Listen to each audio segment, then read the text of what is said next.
नमस्कार, यूपीएस मानव की घटनासार करंट की सीरीज में आपका स्वागत है। हम लोग यहाँ पर घटनासार अर्धवार्षिकी 2025 जो आई है उसको हम लोग यहाँ पर कवर कर रहे हैं। जैसा कि मैंने पहले ही बताया है कि लगभग हर एग्जाम के लिए करंट एक इम्पॉर्टेंट सेगमेंट होता है और करंट से ठीक ठाक क्वेश्चन आते हैं। करंट को इग्नोर करना एक बहुत घातक कदम माना जाता है। हम लोग घटनासार इसलिए कर रहे हैं क्योंकि वो लोग इन्होंने अभी तक करंट को इग्नोर मोड पर रखा था, उनका करंट थोड़ा सा ठीक ठाक तैयार हो जाए, क्योंकि घटनासार का जो कवरेज है वो कंपेरेटिवली बाकी मैगजीन्स के मुकाबले अच्छा माना जाता है। और ये लगातार होता भी आ रहा है कि घटनासार, अकेले घटनासार लगभग 80 to 85% करंट को कवर कर लेती है। वहीं जिन लोगों ने दूसरे सोर्सेज से करंट को तैयार करके रखा है उनके लिए भी रिवीजन के पॉइंट ऑफ व्यू से और एक सप्लीमेंट्री सोर्स के रूप में घटनासार एक बेटर ऑप्शन होती है, और घटनासार को किसी भी कीमत पर इग्नोर करके एग्जाम में नहीं जाना चाहिए। तो हम लोग इस घटनासार को कर रहे हैं। हिंदी भी यहाँ पर एक इम्पोर्टेंट रोल प्ले करती है, तो उसके बारे में थोड़ी सी बात कर लेते हैं और फिर आगे हम लोग चलते हैं। करंट के अलावा हिंदी आरओ के एग्जाम में सबसे बड़ा प्रोपोर्शन जो है क्वेश्चंस का वो कवर करती है। आरओ में हम जानते हैं 200 सवालों का एक पेपर आएगा इस बार, जिसमें 140 सवाल जो होंगे वो जीएस से होंगे और 60 सवाल जो होंगे वो हिंदी से होंगे। और ये 60 सवाल एक बड़ा प्रोपोर्शन जो है वो लेके चलते हैं। किसी भी एक सिंगल सब्जेक्ट से इतने ज्यादा सवाल नहीं है, केवल हिंदी के 6 टॉपिक से 60 सवाल आ रहे हैं। ये हिंदी ही है जो आपको ये एग्जाम क्लियर करवाती है। अगर आपकी हिंदी तैयार है तो जीएस थोड़ा ऊपर नीचे हो जाने पर भी आप आसानी से इस एग्जाम को क्लियर कर लेते हैं। हिंदी इसमें बहुत कठिन भी नहीं आती, आसानी से इसमें 55 प्लस, और अगर थोड़ा सा और ध्यान दे दिया तो 60 क्वेश्चंस भी इसमें सही सही अटेम्प्ट किए जा सकते हैं। तो हम हिंदी में अच्छा परफॉर्म करें, इसी पर्पज से हिंदी के कई सारे वीडियोस जो है वो चैनल पर मैंने डाले हुए हैं, जिसका फायदा भी देखने को मिला।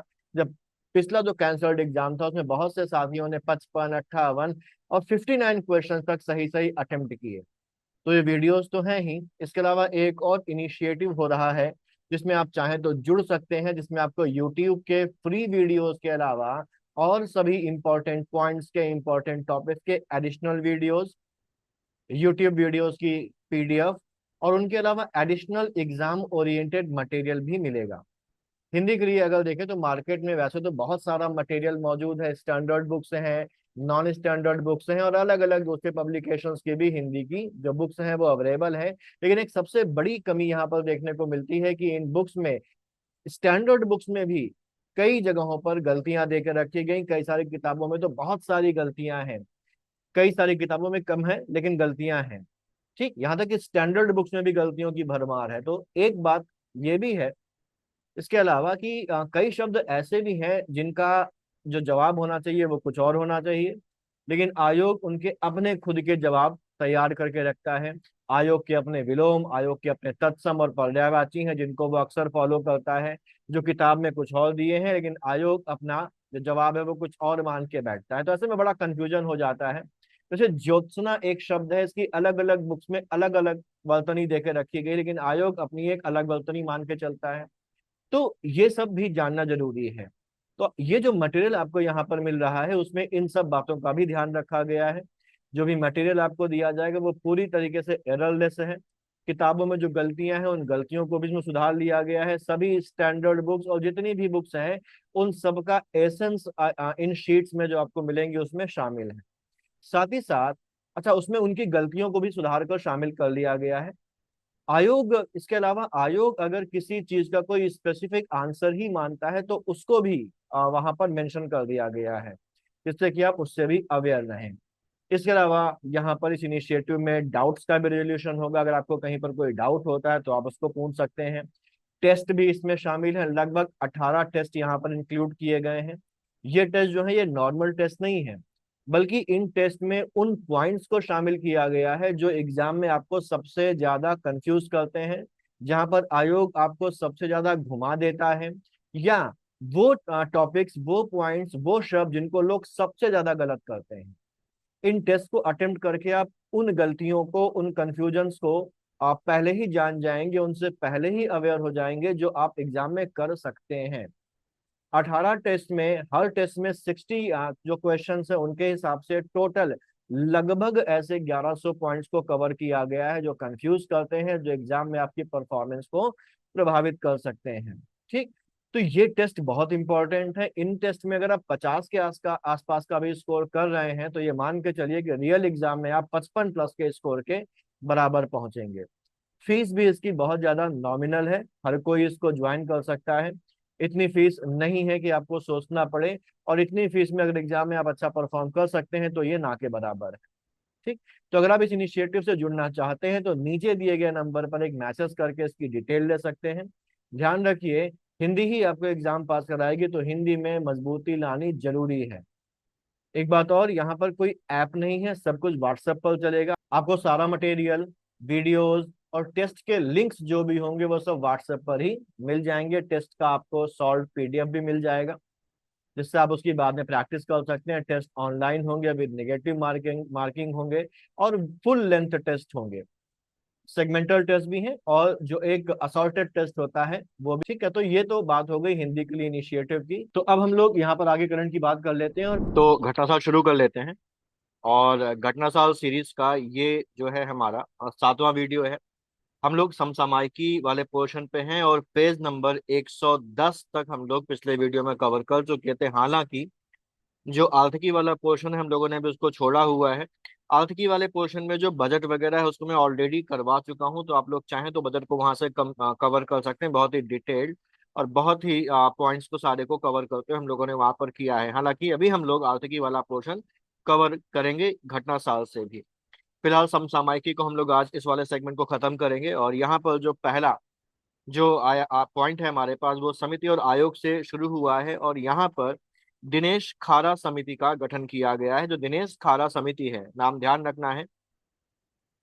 ये भारतीय बीमा विनियामक और विकास प्राधिकरण ने बीमा अधिनियम 1938, भारतीय बीमा विनियामक और विकास प्राधिकरण मतलब जो IRDA है, यानी कि इरडा है, जिसको बोला जाता है insurance regulatory and development authority of India, insurance regulatory and development authority of India, उसका एक स्टैट्यूटरी ऑटोनॉमस बॉडी है।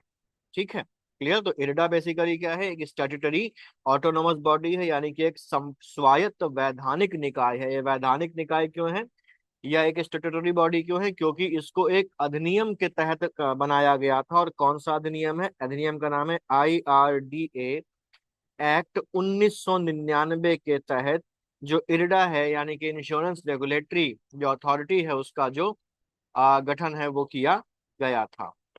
IRD है, इसका जो काम है वो बेसिकली क्या है, इसका नाम से ही काम हमको समझ में आ जाएगा। ये काम क्या करता है, ये इंश्योरेंस सेक्टर यानी कि बीमा क्षेत्र को रेगुलेट और डेवलप करने की ऑब्लिगेशन, जिम्मेदारी जो है वो IRDA के तहत होती है। मैंने बताया कि इसकी स्थापना कब की गई थी, 1999 में की गई थी।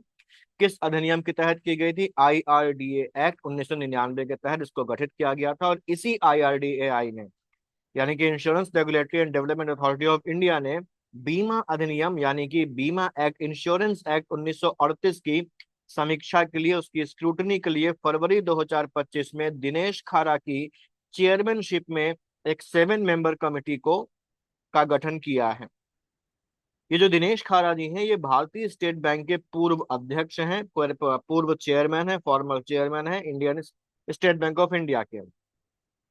ये जो समिति बनाई गई है, इसका काम क्या है, ये जो प्रपोज्ड बीमा अमेंडमेंट बिल है उसके हिसाब से बनाई गई है। और इस बीमा अमेंडमेंट जो बिल है, जो इंश्योरेंस अमेंडमेंट बिल है जो आने वाला है, उसका ऑब्जेक्टिव क्या है, जो फॉरेन डायरेक्ट इन्वेस्टमेंट है, FDI है, प्रत्यक्ष विदेशी निवेश है बीमा सेक्टर में, इंश्योरेंस सेक्टर में, उसको 74% से बढ़ाकर 100% करना है। मतलब अगर ये हो जाता है तो जो विदेशी हैं वो डायरेक्ट इन्वेस्टमेंट कर सकते हैं पूरा 100% तक इंश्योरेंस सेक्टर में। अभी फिलहाल अगर देखें तो जो इंश्योरेंस एक्ट है, जो बीमा अधिनियम है 1938 वाला, वो बीमा क्षेत्र को रेगुलेट करने के लिए एक स्टैट्यूटरी जो फ्रेमवर्क है वो प्रोवाइड करता है। तो दिनेश खारा जी तो इसके अध्यक्ष हैं।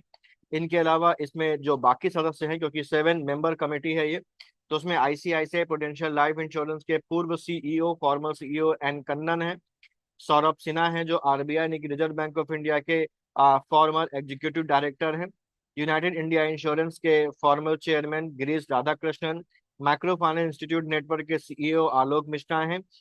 IRDAI के फॉर्मर मेंबर राकेश जोशी और एक लीगल विशेषज्ञ हैं एल विश्वनाथन। तो ये 7 लोग इसके सदस्य हैं।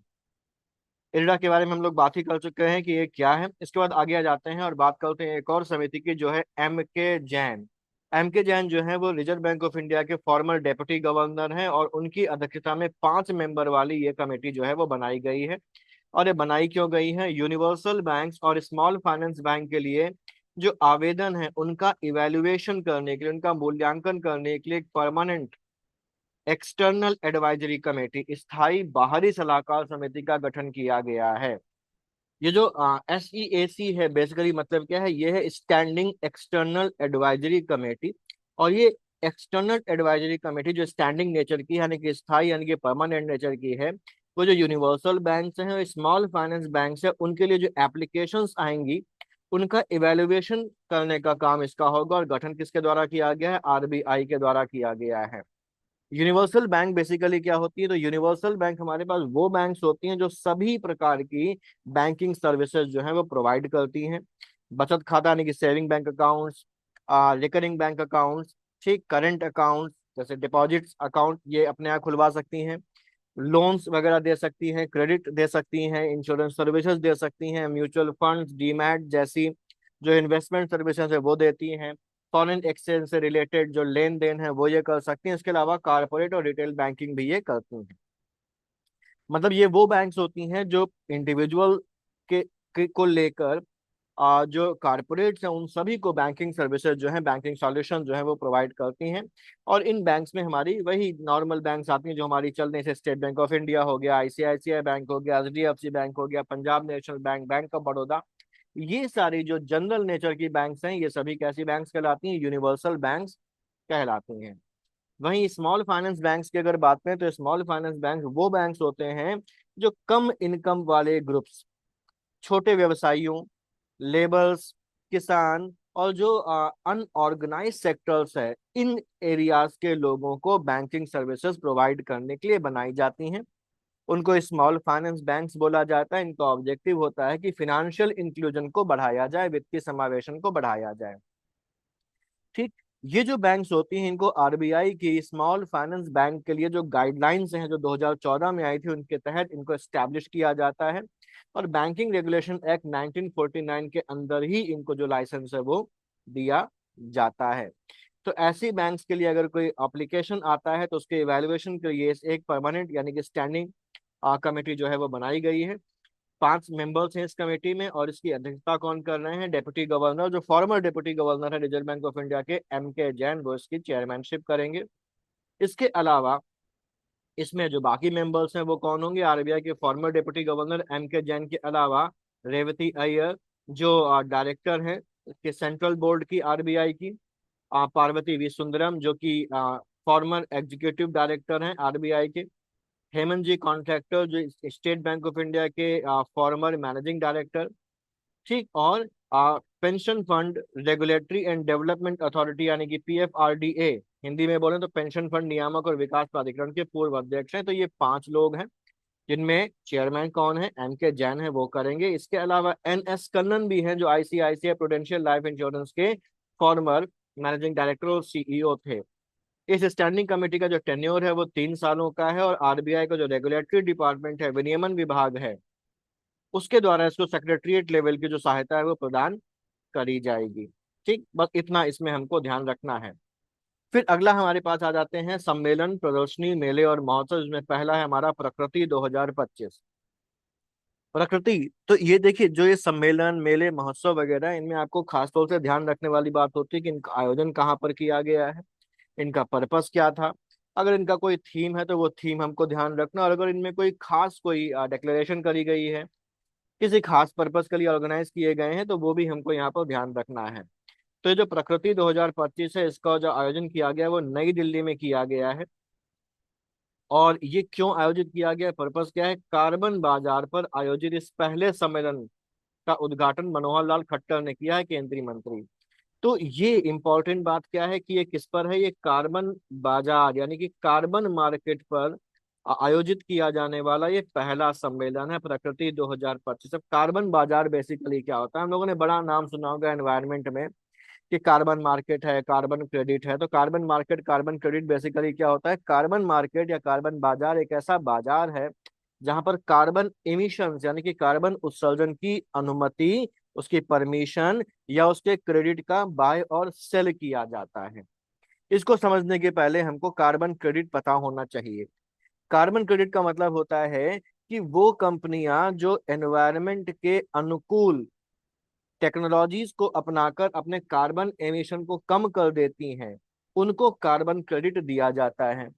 यानी कि अगर कोई कंपनी ऐसी है, कोई बॉडी ऐसी है जिसने कोई ऐसी टेक्नोलॉजी यूज करी है जिससे उसका जो कार्बन एमिशन है वो साल में 1 टन कम हो गया है, तो हर 1 टन कार्बन एमिशन कम होने पर एक कार्बन क्रेडिट जो है वो दिया जाता है।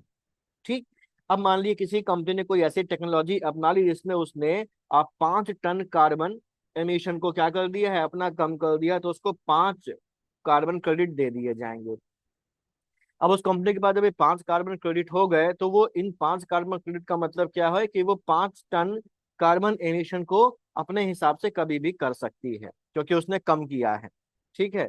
या वो इसका खुद भी यूज कर सकती है या वो किसी दूसरे को ये अपने कार्बन क्रेडिट ट्रांसफर कर देती है, कर सकती है। तो वो मार्केट, वो जगह जहां पर कार्बन क्रेडिट के लिए लेन देन होता है, कार्बन क्रेडिट ट्रांसफर किए जाते हैं, उस जगह को बोला जाता है कार्बन मार्केट, है ना। क्योंकि ये क्रेडिट ये कंपनियां बाजार में किसी दूसरे को बेच सकती हैं, ट्रांसफर कर सकती हैं उन कंपनियों को जिन्होंने अपना खुद का कार्बन एमिशन कम नहीं किया है, उनको ये ट्रांसफर कर सकती हैं, बेच सकती हैं। और ऐसी जगह है जहां पर ये ट्रांसफर्स होते हैं उनको कार्बन मार्केट कहा जाता है। मेन ऑब्जेक्टिव क्या है, कार्बन डाइऑक्साइड और उसके सही सहित जो ग्रीन हाउस गैसेज हैं उनके एमिशन को कंट्रोल करना, क्लाइमेट जो चेंज हो रहा है, जलवायु परिवर्तन है, उससे निपटना। और जो कंपनीज है उनको क्लीन एनर्जी, स्वच्छ तकनीक कौन सी, जिससे प्रदूषण ना हो, ग्रीन हाउस गैसेज ज्यादा एमिट ना हो, उनको अपनाने के लिए कंपनीज को प्रेरित करना। ठीक। इसका जो आयोजन है वो किसने किया, एनर्जी एफिशिएंसी ब्यूरो यानी कि ऊर्जा दक्षता ब्यूरो के द्वारा इसका आयोजन किया गया था। और यहाँ पर यह सम्मेलन भारतीय कार्बन बाजार की कार्यप्रणाली को समझने और इसे कैसे और डीप और डेवलप किया जाए उसके उद्देश्य से इसको अब जो है वो आयोजित किया गया था। बस इतना इसमें ध्यान रखना है। मुझे उम्मीद है कि कार्बन क्रेडिट, कार्बन मार्केट थोड़ा बहुत आपको समझ में आया होगा। फिर है भारत कॉलिंग कॉन्फ्रेंस या India calling conference 2025। India calling conference का आयोजन जो है वो IMC chambers of commerce and industries के द्वारा आयोजित किया गया था। कहाँ पर, मुंबई में आयोजित किया गया था। ठीक। उद्घाटन किसने किया है, केंद्रीय वाणिज्य एवं उद्योग मंत्री पीयूष गोयल ने उसका उद्घाटन किया। इसकी थीम क्या थी, थीम थी विकसित भारत 2047 की राह, सबके लिए समृद्धि का मार्ग। ऑब्जेक्टिव है भारत की वैश्विक आर्थिक विकास में प्रमुख भूमिका को रेखांकित करना और इसे एक प्रमुख इन्वेस्टमेंट डेस्टिनेशन के रूप में एस्टैब्लिश करना। यानी कि ग्लोबल, वैश्विक आर्थिक विकास मतलब ग्लोबल इकोनॉमिक डेवलपमेंट में भारत का जो रोल है उसको दुनिया के सामने लाना, उसको हाईलाइट करना, उसको अंडरलाइन करना, उसको रेखांकित करना और ये बताना कि भारत जो है वो एक इम्पोर्टेंट इन्वेस्टमेंट डेस्टिनेशन है, ये बताना इसका ऑब्जेक्टिव था। फिर है गल्फ फूड 2025। जो गल्फ फूड नहीं, गल्फ फूड होगा ये। और ये क्या है, ये दुनिया की सबसे बड़ी फूड और ड्रिंक ट्रेड एग्जीबिशन है, खाद्य और पेय व्यापार प्रदर्शनी है। इसका आयोजन दुबई के वर्ल्ड ट्रेड सेंटर में किया गया और इसका जो थीम था वो था be part of the next frontier in food. Clear, बस इतना। बायोफैच 2025। बायोफैच 2025 एक जैविक खाद्य व्यापार मेला है। जैविक खाद्य बेसिकली क्या होता है, जैविक खाद्य हम जानते हैं कि ऑर्गेनिक फूड को जैविक खाद्य बोला जाता है। ऑर्गेनिक फूड हमारे पास क्या है, तो ऑर्गेनिक फूड या जो जैविक खाद्य है वो बेसिकली वो फूड प्रोडक्ट होते हैं जो केमिकल फर्टिलाइजर्स, पेस्टिसाइड्स या जेनेटिकली मॉडिफाइड जो सीड्स हैं उनके बिना नेचुरल तरीके से उगाए जाते हैं। हम जानते हैं ना सिक्किम में जैविक खेती के लिए मशहूर है, सिक्किम, भारत सरकार भी जैविक खेती को बढ़ावा दे रही है। तो वो यही है कि उर्वरकों, जो केमिकल फर्टिलाइजर्स उनका इस्तेमाल ना किया जाए, कि रासायनिक उर्वरकों का इस्तेमाल ना किया जाए, कीटनाशकों का इस्तेमाल ना किया जाए और जैविक तरीके से, ऑर्गेनिक तरीके से फूलों को, फलों को, सब्जियों को और जो भी फसल है उसको उगाया जाए।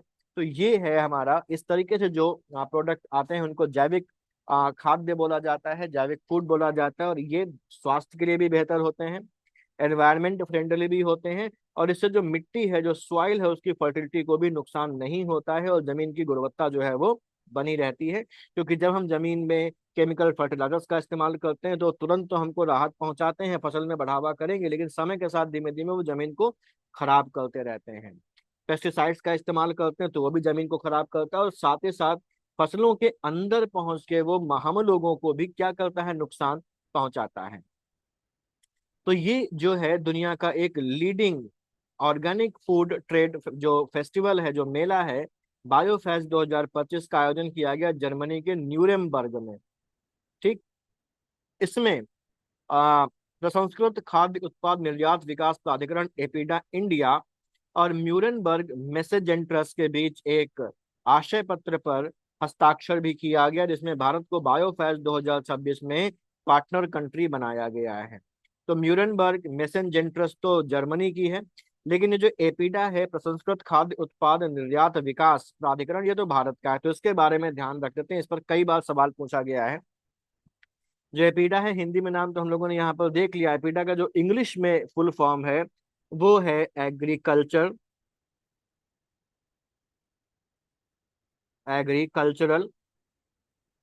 And processed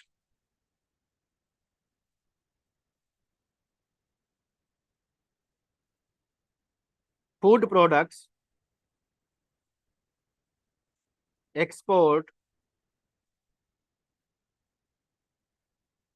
development authority. और ये जो एपीडा है, शॉर्ट में इसको क्या बोलते हैं, एपीडा। ठीक है। एपीडा की जो स्टैब्लिशमेंट है, जो स्थापना है, वो स्थापना कब की गई थी? एपीडा की स्थापना हुई थी 13 फरवरी 1986 को हुई थी। ये एक स्टैट्यूटरी बॉडी है, वैधानिक निकाय है। और स्टैट्यूटरी बॉडी है तो किसी अधिनियम के तहत किया होगा, तो अधिनियम का नाम है एपीडा एक्ट 1985 के तहत इसको किया गया था। ये ministry of commerce and industry के अंतर्गत काम करता है।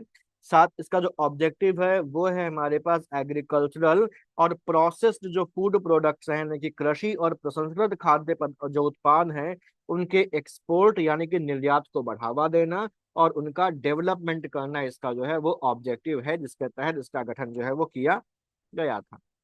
फिर है conference on future of jobs 2025। भविष्य क्या है एम्प्लॉयमेंट्स का।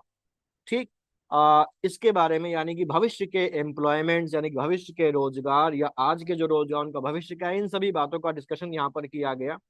और हम ये देख रहे हैं कि नौकरियों और काम, जो भी एम्प्लॉयमेंट्स हैं, रोजगार है, उसका परिदृश्य बदल रहा है, नई नई चीजें आ रही है, वो हमारे रोजगार को प्रभावित कर रही है। सबसे जीता जाता एग्जाम्पल हमारे पास आर्टिफिशियल इंटेलिजेंस का जो ये और राइज हुआ है वो है। खैर, आयोजन है conference on future of jobs, कहाँ पर किया गया है? नई दिल्ली में। थीम यानी कि विषय क्या है? भविष्य के कार्यबल को स्वरूप देना, गतिशील दुनिया में विकास को गति देना। गतिशील दुनिया का मतलब ये बदलती हुई दुनिया, नई नई चीज जा रही, दुनिया बदलती जा रही है, तो अगर हम वहीं पर खड़े रहेंगे तो हम सरवाइव नहीं कर पाएंगे। तो shaping tomorrow's workforce driving growth in a dynamic world, आयोजन किया गया श्रम और रोजगार मंत्रालय यानी कि लेबर एंड एम्प्लॉयमेंट मिनिस्ट्री के सहयोग से इसका आयोजन किया गया है। इसमें जो पॉलिसी मेकर्स हैं, आ, उद्योग जगत के जो लीडिंग पर्सन्स हैं, जो स्पेशलिस्ट हैं, उनको उभरते रोजगार परिदृश्य पर विचार विमर्श करने और भारत में भविष्य के लिए तैयार कार्यबल के लिए एक स्ट्रैटेजी तैयार करने के लिए आमंत्रित किया गया था। इसके साथ साथ भारत में जो जॉब्स में जो चेंज आ रहा है, जो बदलाव आ रहा है, उस पर भी यहाँ पर विचार विमर्श किया गया कि किस तरीके से भारत का एक जो जॉब का एक जो जो एनवायरनमेंट है वो किस तरीके से बदल रहा है। और इसमें आरबीआई के KLEMS डेटाबेस के जो प्रोविजनल एस्टिमेट्स हैं उसके अनुसार ये बताया गया कि 2015 में 471.5 मिलियन से लेकर 2023-24 में 643 मिलियन तक नौकरियों में वृद्धि हुई है। कि 2014-15 में जहां पर जो अवेलेबल जॉब्स थे वो 471.5 मिलियन थे, वहीं 2023-24 में ये 643 मिलियन हो गई है नौकरी में वृद्धि। ग्रामीण भारत महोत्सव का आयोजन नई दिल्ली में भारत मंडपम में किया गया है, केंद्र सरकार के तत्वावधान में किया गया है। 4 से 9 जनवरी के बीच में उद्घाटन किया है हमारे प्रधानमंत्री ने। इसका जो थीम है वो क्या है, विकसित भारत 2047 के लिए एक रिजिलियंट ग्रामीण भारत का निर्माण करना। आदर्श वाक्य था, गांव बढ़े तो देश बढ़े। बस इतना इसमें। फिर इंटरनेशनल कोलकाता फिल्म फेस्टिवल 2024 के IFF 4 से 11 दिसंबर 2024 को कोलकाता में हुआ। ये 30th एडिशन था इसका, और इसमें फोकस कंट्री फ्रांस थी। तपन सिन्हा के द्वारा डायरेक्टेड जो फिल्म थी गल्फ होलेओसो 30 की इनाग्रेट किया गया था इस फिल्म को लगाकर वहां पर शुरू करके। यहाँ पर बुल्गारिया की फिल्म तारिका, जिसके निर्देशक मिल्को राजा राव हैं, उनको उसको सर्वश्रेष्ठ फिल्म का गोल्डन रॉयल बंगाल ट्रॉफी दी गई। और भारतीय वर्ग में सर्वश्रेष्ठ फिल्म जो है वो हीरा लाल सेन मेमोरियल अवार्ड दिया गया कन्नड़ भाषा की फिल्म लाक्षी को, जिसके निर्देशक कृष्णा गौड़ा थे। इम्पोर्टेंट है, क्या इम्पोर्टेंट है, किसको गोल्डन रॉयल का मिला है, और कन्नड़ भाषा की फिल्म लाक्षी को भारतीय वर्ग में हीरा लाल सेन मेमोरियल अवार्ड दिया गया है कोलकाता इंटरनेशनल फिल्म फेस्टिवल में। फिर आते हैं 12वां अंतरराष्ट्रीय रोगी सुरक्षा सम्मेलन 2025। सिंपल, बहुत ज्यादा नहीं। कहाँ पर आयोजन किया गया है? नई दिल्ली में किया गया है। और इसका जो थीम था वो क्या था? रोगी सुरक्षा का नया युग। फिर महिला शांति सैनिकों का पहला सम्मेलन 2025, इसका आयोजन किया गया नई दिल्ली में। थीम था हमारे पास शांति अभियानों में महिलाएं, वैश्विक दक्षिण परिप्रेक्ष्य। ठीक है, यानी कि जो वुमेन्स इन पीस कैंपेन्स या पीस अभियानों में महिलाएं। बस इतना। ठीक। अच्छा, इसका आयोजन जो है वो विदेश मंत्रालय द्वारा डिफेंस मिनिस्ट्री और यूनाइटेड नेशन जो पीस कीपिंग है उसके सहयोग से किया गया। संयुक्त राष्ट्र शांति स्थापना केंद्र के सहयोग से आयोजन किया गया। और इसमें संयुक्त राष्ट्र यानी कि यूनाइटेड नेशन का रिप्रेजेंटेशन किया वो यूनाइटेड नेशंस के अवर महासचिव जीन पियरे लैक्रोइक्स और UN के स्पेशल कोऑर्डिनेटर क्रिश्चियन सॉन्डर्स ने किया है।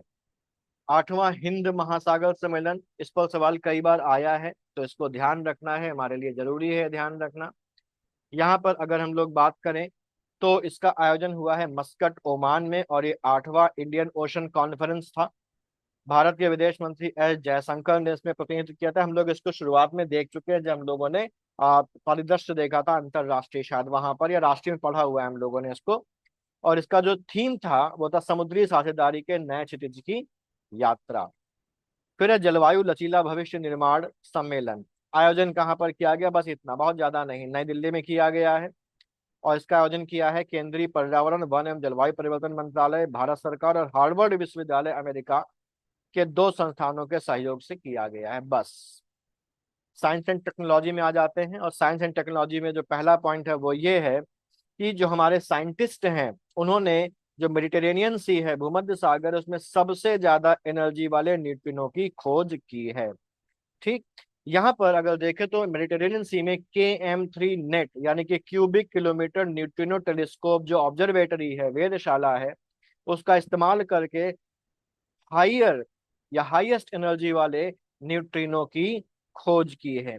न्यूट्रिनो बेसिकली क्या होते हैं? तो न्यूट्रिनो बहुत ही ज्यादा छोटे, अत्यंत सूक्ष्म जो है वो चार्जलेस यानी कि बिना आवेश, और मासलेस यानी कि लगभग जीरो मास वाले, जीरो द्रव्यमान वाले सब एटॉमिक पार्टिकल होते हैं, उप परमाणविक कण होते हैं, जो ब्रह्मांड में बहुत बड़ी संख्या में हमारे यूनिवर्स में मौजूद हैं।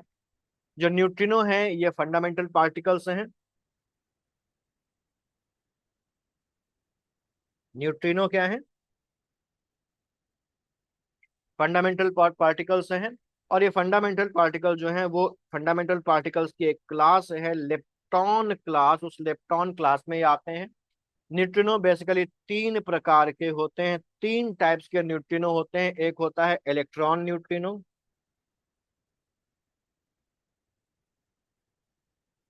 इलेक्ट्रॉन न्यूट्रिनो इसको इस तरीके से डिनोट किया जाता है, ई लगा है आगे। दूसरा होता है हमारे पास मुऑन न्यूट्रिनो, मुऑन न्यूट्रिनो इसको वी के आगे म्यू लगाकर डिनोट किया जाता है। और तीसरा होता है ताऊ न्यूट्रिनो, ताऊ न्यूट्रिनो इस तरीके से डिनोट किया जाता है। और हर न्यूट्रिनो का अपना एक एंटी न्यूट्रिनो होता है। साइंस में ये बात कही जा चुकी है कि हर मैटर का एक एंटी मैटर है, तो वैसे न्यूट्रिनो का भी एक एंटी न्यूट्रिनो होता है, ऐसा वैज्ञानिकों ने बताया है। तो ये हाईएस्ट एनर्जी वाले जो न्यूट्रिनोज हैं, इनकी खोज यहाँ पर कर ली गई है। और ये पहले देखे गए किसी भी पार्टिकल की तुलना में 30 गुना ज्यादा एनर्जी वाले हैं, फोटॉन से 10 से 15 गुना ज्यादा एनर्जी वाले हैं। और ये दुनिया का सबसे बड़ा जो पार्टिकल एक्सेलरेटर है, लार्ज हेड्रॉन कोलाइडर पार्टिकल से 10,000 गुना ज्यादा शक्तिशाली है। न्यूट्रिनो की खोज इसलिए भी जरूरी है कि ब्रह्मांड को समझने के लिए हमको ये फंडामेंटल पार्टिकल समझने जरूरी है, इसीलिए ये खोज एक जरूरी खोज मानी जा रही है।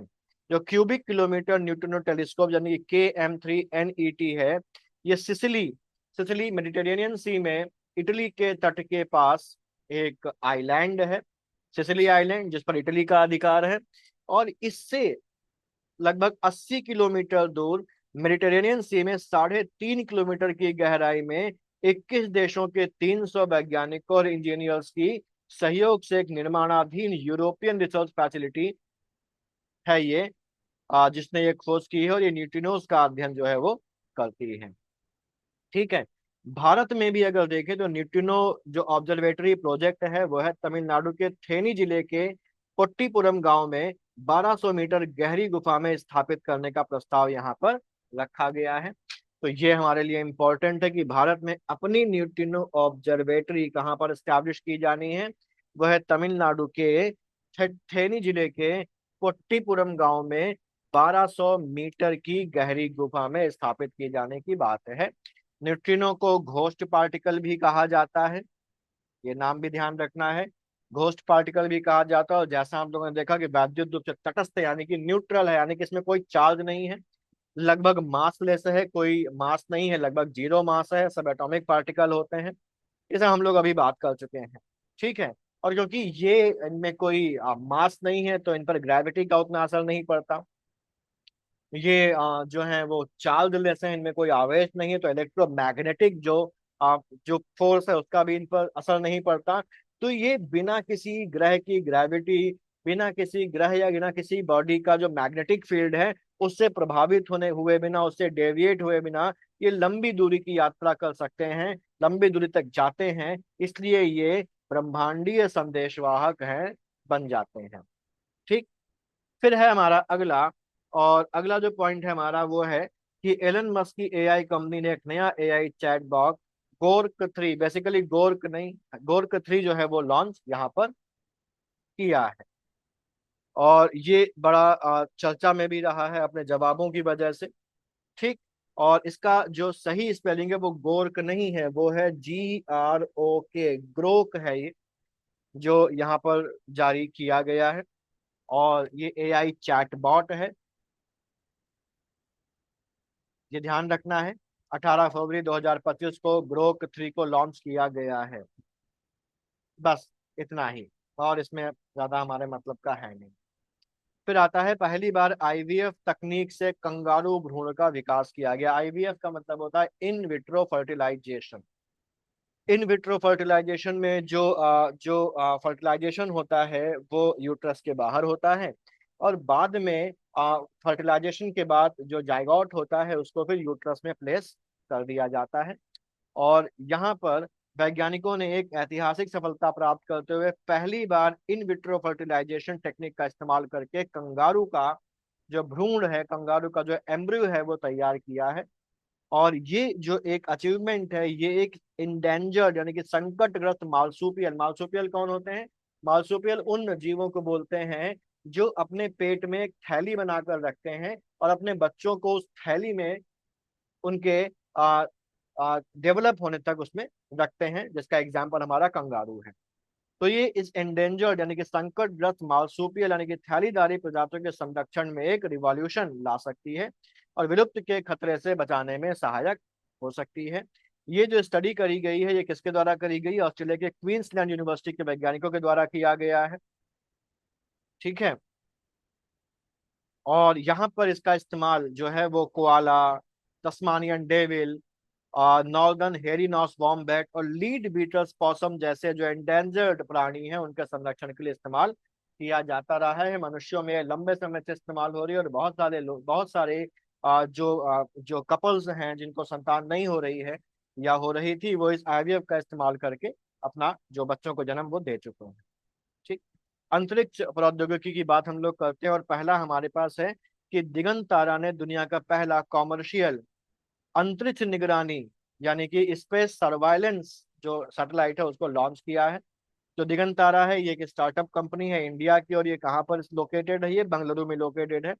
तो देश की बेंगलुरु स्थित अंतरिक्ष startup company space startup company Digantara ने दुनिया का पहला कॉमर्शियल स्पेस सर्विलेंस जो सैटेलाइट है वो लॉन्च किया है, जो पृथ्वी की परिक्रमा कर रही 5 सेंटीमीटर तक की आकार की वस्तुओं को ट्रैक कर सकेगा। जो स्पेस स्टार्टअप दिगंतरा है उसने इसको स्पेसएक्स के ट्रांसपोर्टर 12 रॉकेट के द्वारा वेंडरबर्ग कैलिफोर्निया के अंतरिक्ष निगरानी उपग्रह स्कॉट का सफल प्रक्षेपण यहाँ पर किया है।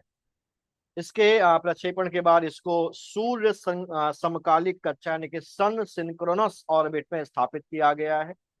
और इससे ये पृथ्वी की जो लोअर ऑर्बिट है, लोअर अर्थ ऑर्बिट में मौजूद चीजों को, मौजूद जो भी चीजें, वो चाहे सैटेलाइट हो या कोई पार्टिकल हो, कोई डेब्रिस हो, जो भी चीजें धरती का चक्कर लगा रही, उन सभी को ज्यादा एफिशिएंसी से ट्रैक करने में एनेबल बन रहा है ये।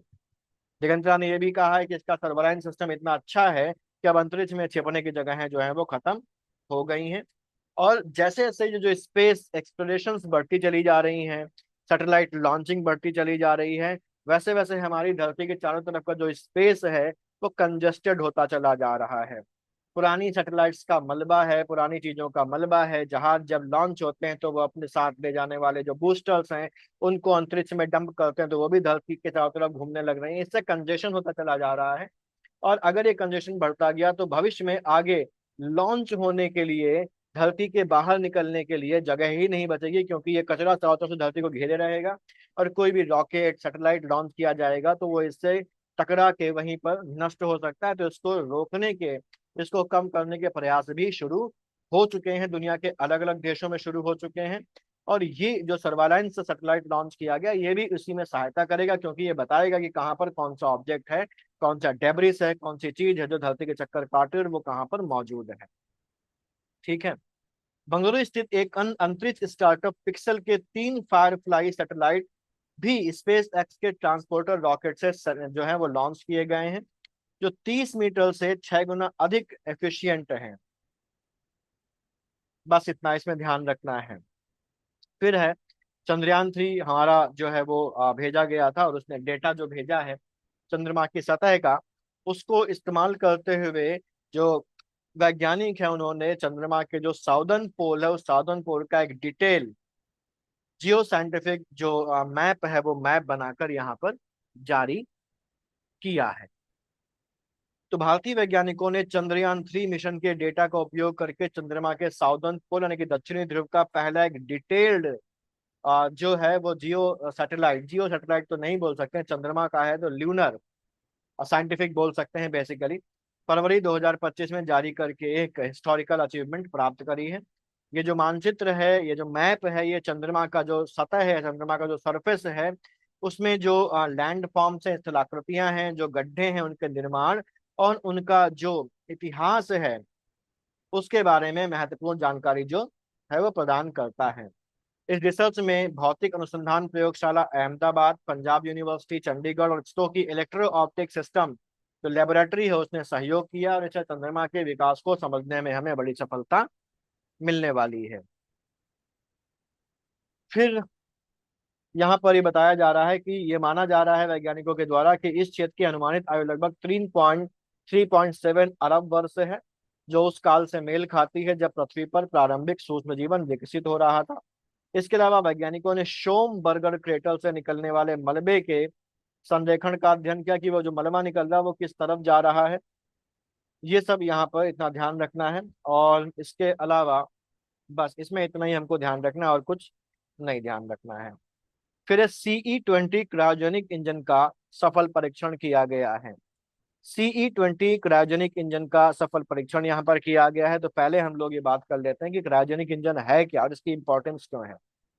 तो इसरो ने तमिलनाडु के महेंद्रगिरी में इसरो propulsion कॉम्प्लेक्स, ये भी ध्यान रखिए कि इसरो propulsion कॉम्प्लेक्स कहाँ पर है, तमिलनाडु के महेंद्रगिरी में है। और यहीं पर CE-20, सीई में सी का मतलब है क्रायोजेनिक और ई का मतलब है इंजन, CE-20 क्रायोजेनिक इंजन का समुद्र स्तरीय गर्म परीक्षण को सफलतापूर्वक पूरा किया। गर्म परीक्षण का मतलब उसको इग्नाइट किया गया, उसको स्टार्ट किया गया, उसको गर्म परीक्षण कहते हैं। और समुद्र स्तरीय मतलब सी लेवल पर उड़ाया नहीं गया है। ठीक, ये अगर हम देखें तो जो CE-20 होगा यहाँ पर, ये क्रायोजेनिक इंजन भारत की अंतरिक्ष अन्वेषण जो क्षमताएं हैं उनको बढ़ाने में महत्वपूर्ण भूमिका निभाएगा। क्रायोजेनिक इंजन बेसिकली है क्या? क्रायोजेनिक इंजन एक ऐसा रॉकेट इंजन होता है जो बहुत ही कम टेम्परेचर पर रखे गए लिक्विड फ्यूल से चलता है। क्रायोजेनिक का मतलब ही होता है कि बहुत ही कम टेम्परेचर, बहुत ही कम तापमान, और जनरली ये 150 -150 डिग्री सेंटीग्रेड से कम होता है। ठीक, ये जो इंजन है इसमें बेसिकली दो चीजों का इस्तेमाल होता है, एक होता है लिक्विड हाइड्रोजन और दूसरा होता है लिक्विड ऑक्सीजन। जो ईंधन है उसके लिए लिक्विड हाइड्रोजन का इस्तेमाल होता है और उसको जलने के लिए ऑक्सीजन की रिक्वायरमेंट होती है। तो एक उसके ऑक्सीडेशन के लिए, उसके ज्वलन के लिए यहाँ पर लिक्विड ऑक्सीजन का इस्तेमाल किया जाता है। और ये दोनों जो हैं वो गैस फॉर्म में होता है, लेकिन 200 डिग्री सेंटीग्रेड, माइनस के 200 डिग्री सेंटीग्रेड तक ठंडा करके इनको लिक्विड में कन्वर्ट कर दिया जाता है। अब क्योंकि इसमें इस्तेमाल होने वाला जो फ्यूल है ये वो बहुत ही ठंडा है, ठीक, तो और वो लिक्विड है, तो उसको बेसिकली इसीलिए इसको क्या बोला जाता है, क्रायोजेनिक्स बोला जाता है इस टेक्निक को। और इसके द्वारा बने गए इंजन को बोला जाता है क्रायोजेनिक इंजन। ठीक है, नेक्स्ट है हमारा इसरो का स्पेडेक्स मिशन, जो है वो पूरी तरीके से सफल हो गया है। स्पेडेक्स मिशन का मतलब है स्पेस डॉकिंग एक्सपेरिमेंट। यहाँ पर है स्पेडेक्स, SPA का मतलब है स्पेस, डी जो कैपिटल में लिखा है इसका मतलब है डॉकिंग, और EX जो लिखा है उसका मतलब है एक्सपेरिमेंट, स्पेस डॉकिंग एक्सपेरिमेंट। और ये भारतीय जो स्पेस एजेंसी है इसरो है, उसने ये किया है। और इसमें बाहरी अंतरिक्ष में, आउटर स्पेस में दो छोटे सैटेलाइट्स को एक दूसरे से जोड़ने और अलग करने का जो मिशन है उसको सक्सेसफुली कंडक्ट यहाँ पर किया है। दोनों ग्रहों को जोड़ने को बोला गया डॉकिंग, और अलग करने को बोला गया अनडॉकिंग बोला गया।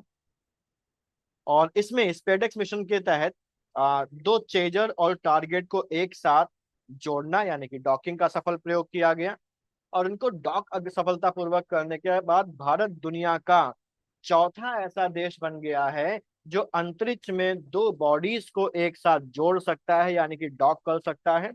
पहले तीन कौन कौन से हैं? अमेरिका, रूस और चीन। तो अमेरिका, रूस और चीन के बाद भारत ऐसे करने वाला चौथा देश बन गया। और इससे भारत के जो आगे आने वाले मिशन हैं, जो लंबी दूरी के मिशन हैं जैसे मार्स मिशन वगैरह हो जाएगा, उसमें काफी मदद यहाँ पर मिलेगी। ठीक, भारत के भावी अंतरिक्ष कार्यक्रमों जैसे कि अंतरिक्ष में अपना खुद का स्पेस स्टेशन स्टैब्लिश करना, चंद्रमा से नमूने वगैरह लाने वाले जो मिशन है उनके लिए आउटर स्पेस में डॉकिंग और अनडॉकिंग की जो क्षमता है वो होनी जरूरी है उस देश के पास। यहाँ पर दो जो है वो सैटेलाइट्स लॉन्च किए गए थे जिनको ऊपर जाकर जोड़ा गया। इसमें एक का नाम था SDX-01 जिसको चेजर नाम दिया गया, और दूसरा था SDX-02 जिसको टारगेट का नाम दिया गया। और इनको श्रीहरिकोटा में सतीश धवन स्पेस सेंटर से PSLV C-60 के द्वारा 30 दिसंबर 2024 को लॉन्च किया गया था। डेट इंपॉर्टेंट है, ठीक है। और इनको यहाँ पर 470 किलोमीटर की ऊंचाई पर एक एलिप्टिकल लो अर्थ ऑर्बिट में इनको अलग अलग स्थापित किया गया और बाद में इनको जोड़ा गया। दोनों यानों के मिलने के लिए जो टारगेट रखा गया था वो 7 जनवरी पहले, फिर 9 जनवरी किया गया था, और अल्टीमेटली 16 जनवरी को इनको डॉक कर लिया गया। सफल डॉकिंग कब हुई? 16 जनवरी को हुई। उसके बाद अनडॉकिंग जो है वो 13 मार्च 2025 को सफलतापूर्वक कराई गई थी। ये वाला बस रीडिंग मारना है और इसमें कुछ ज्यादा डिटेल में हमको नहीं जाना है। फिर अगला है हमारे पास, भारत का जो टारगेट है वो 2035 तक अपना खुद का स्पेस स्टेशन, भारतीय अंतरिक्ष स्टेशन स्थापित करना है। कब तक? 2035 तक। ये तारीख ध्यान रखिएगा। और इसका जो पहला मॉड्यूल है वो 2028 को लॉन्च किया जाएगा। मोस्ट इंपॉर्टेंट सेगमेंट इस वाले पोर्शन का। स्पेडेक्स मिशन के बाद एक और बड़ा अचीवमेंट यहाँ पर हुआ, और यहाँ पर अंतरिक्ष में सूक्ष्म गुरुत्वाकर्षण में केवल 4 दिन में लोबिया के बीजों को भी अंकुरित कराया गया। पीएसएलवी C60 से एक और मॉड्यूल भेजा गया था, इसका नाम था पोयम, यानी कि पी पोयम में का मतलब, पोयम में पी का मतलब है पीएसएलवी, ओ का मतलब है ऑर्बिट, ई का मतलब है एक्सपेरिमेंटल, और एम का मतलब है मॉड्यूल, यानी कि POEM 4, यानी कि पीएसएलवी ऑर्बिटल एक्सपेरिमेंटल मॉड्यूल 4 पर क्रॉप्स क्रॉप्स यानी कि compact research module for orbital plant studies payload भी इसरो ने भेजा था, और इसी में लोबिया के बीजों का अंकुरण यहाँ पर कराया गया। क्रॉप्स ने अंतरिक्ष में सूक्ष्म गुरुत्वाकर्षण में लोबिया के बीजों को केवल 4 दिन में ही अंकुरित करा लिया। अंतरिक्ष में बस्तियां जो बसाने का प्लान दुनिया भर में चल रहा है भविष्य में, उसके लिए जरूरी है कि हमको ये पता हो कि भारत धरती के बाहर किसी भी फसल को कैसे अंकुरित कराया जा सकता है, उसमें क्या परिवर्तन आता है, वगैरह वगैरह। उसी ऑब्जेक्टिव से ये जो काम है वो किया गया है। ठीक। साथ ही साथ पालक की कोशिकाओं के विकास का अध्ययन भी इसके तहत किया गया। तो क्रॉप्स के इस प्रयोग को अंतरिक्ष में भोजन उगाने की दिशा में एक महत्वपूर्ण उपलब्धि माना जा रहा है। ये भविष्य में अंतरिक्ष यात्रियों के अंतरिक्ष में लंबे समय तक रहने की स्थिति में भोजन की उपलब्धता की दिशा में एक सफल प्रयोग है। ये चीज जो है ये दिखाई गई थी, एक फिल्म थी जिसका नाम था मार्शियन, जिसमें एक व्यक्ति जो है वो मंगल ग्रह में फंस जाता है। काल्पनिक कहानी है। मंगल ग्रह में वो कैसे वो रहता है, कैसे अपना जीवन चलाता है, और मंगल ग्रह में वो किस तरीके से फसल उगाता है, वो यहाँ पर दिखाया गया था। हालांकि वो काल्पनिक कहानी थी, लेकिन फिर भी ऐसी चीजें देखनी चाहिए। अच्छा, इसके अलावा एक और काम यहाँ पर हुआ है। पीएसएलवी C60 के द्वारा भेजे गए पोएम 4 मॉड्यूल पर पहली अंतरिक्ष रोबोटिक आर्म के सफल संचालन की महत्वपूर्ण उपलब्धि भी इसरो को इस मिशन में प्राप्त हुई है। एक रोबोटिक आर्म भेजा गया था, और उस रोबोटिक आर्म को सफलतापूर्वक सक्सेसफुली यहाँ पर ऑपरेट किया गया। और ये जो है भारत की पहली स्पेस रोबोटिक आर्म थी। इसका नाम था RMTD, यानी कि relocatable robotic manipulator technology demonstrator इसका नाम था। और ये स्पेस रोबोटिक्स के क्षेत्र में भी इसको एक उपलब्धि माना जा रहा है। पोएम 4 4 अप्रैल 2025 को सफलतापूर्वक पृथ्वी के वायुमंडल में दोबारा से आ गया। और दोबारा से वापस आने का मतलब क्या है कि अंतरिक्ष में जो डेब्रिस है, जो कचरा है, वो नहीं बढ़ेगा और वापस धरती पर ले आएंगे। तो मैंने अभी कुछ देर पहले कहा था कि दुनिया भर के देश जो है वो अंतरिक्ष के कचरे को कम करने की दिशा में कदम उठा रहे हैं। तो ये भी एक कदम है कि हम जो भी चीज भेजें उसको वापस लें, इससे कि अंतरिक्ष में कचरा ना फैले। तो ये जो मिशन है ये अंतरिक्ष मलबे के नियंत्रण और पर्यावरण सुरक्षा की दृष्टि से एक बड़ी उपलब्धि है। POM 4 ने कुल 24 पेलोड के साइंटिफिक एक्सपेरिमेंट्स किए, जिसमें 14 इसरो और 10 जो है वो प्राइवेट यूनिवर्सिटी और स्टार्टअप से रिलेटेड थे। फिर है PSLV C59 के द्वारा यूरोपियन स्पेस एजेंसी के सोलर मिशन प्रोबा 3 का सफल प्रक्षेपण किया गया है। तो इसरो ने 5 दिसंबर 2024 को ESA यानी कि यूरोपियन स्पेस एजेंसी के सोलर मिशन प्रोबा 3, प्रोबा का फुल फॉर्म है PROBA, का फुल फॉर्म है PR से प्रोजेक्ट हो गया, ऑन से ऑन ओ, और बी से बोर्ड और ऑटोनॉमी, यानी कि project for on board autonomy का सफल प्रक्षेपण करके उसके 2 उपग्रहों क्रोनोग्राफ और ऑकल्टर को अंतरिक्ष में अंडाकार कक्षा में स्थापित किया है। इस प्रक्षेपण के लिए इसरो की जो कॉमर्शियल विंग है, न्यू स्पेस इंडिया लिमिटेड को ESA से कॉन्ट्रैक्ट मिला था। ये जो कक्षा है ये पृथ्वी की निकटतम दूरी इसकी 600 किलोमीटर और अधिकतम दूरी 60,530 किलोमीटर है। जो अंडाकार कक्षा होती है, जैसे ये हमारे पास पृथ्वी है, वो इस तरीके से इसका पाथ होता है, इलेक्ट्रिकल पाथ होता है, तो यहाँ पर सबसे कम दूरी है और यहाँ पर सबसे ज्यादा दूरी है। तो ये जो सबसे पास वाली दूरी है, ये ऐसे भी हो सकती है, ये ऐसे भी हो सकती है। तो सबसे कम दूरी और सबसे ज्यादा दूरी, सबसे कम दूरी सबसे ज्यादा दूरी, ये है हमारे पास। दोनों तरीके से हो सकता है। तो सबसे कम दूरी 600 किलोमीटर और सबसे ज्यादा दूरी है वो 60,530 किलोमीटर। और पहली बार है जब पीएसएलवी ने इतनी ज्यादा इलेक्ट्रिकल ऑर्बिट में उपग्रहों को पहुंचाया है। ठीक है। प्रोबा 3 मिशन को सूर्य के कोरोना कोरोना ग्राफ गया, तो सूर्य के कोरोना का अध्ययन करने के लिए किया गया। जो कोरोना है वो सूरज का, सन का जो है वो आउटर एटमॉस्फेयर है, जो सूर्य की सतह से, सूरज की जो सरफेस है उससे भी कई गुना ज्यादा जो होता है वो गर्म होता है। और अंतरिक्ष का जो मौसम है वो भी इसी पर निर्भर होता है। बस इतना। सुनीता विलियम्स वापस आ गई हैं, ड्रैगन कैप्सूल से वापस आ गई हैं। कुछ दिनों के लिए गई थी और बहुत लंबे समय, 9 महीने तक वो इंटरनेशनल स्पेस स्टेशन में फंसी रही। और अल्टीमेटली 9 महीने के बाद वो 19 मार्च 2025 को धरती पर वापस आ गई हैं। किसके द्वारा आई हैं? एलन मस्क की कंपनी स्पेस एक्स के ड्रैगन कैप्सूल क्रू 9 से वापस आई है। और सुनीता विलियम्स सहित 4 अंतरिक्ष यात्री जो हैं उनको लेकर ये फ्लोरिडा के समुद्र तट पर लैंड हुआ है। वापस लौटे अंतरिक्ष यात्रियों में सुनीता विलियम्स हैं और बुच विल्मोर हैं जो कि फंस गए थे। और बाकी जो दो हैं वो नॉर्मल उनकी वापसी हुई है, जिनमें हमारे कौन से हैं? निक हेग और अलेक्जेंडर गुर्बुनोव है जो रशिया के थे। ये सुनीता विलियम्स और बुच विल्मोर का नाम ध्यान रखना जरूरी है, क्योंकि ये कुछ दिनों के लिए गए तो लंबे समय के लिए फंस गए। बाकी निक हेग और अलेक्जेंडर गुर्बुनोव है, ये अपनी रूटीन रिटर्न पर वापस लौटे हैं। श्वेता विलियम्स और बुश विल्मोर बोइंग और नासा के 8 दिन के joint crew flight test mission पर गए थे 5 जून 2025 को।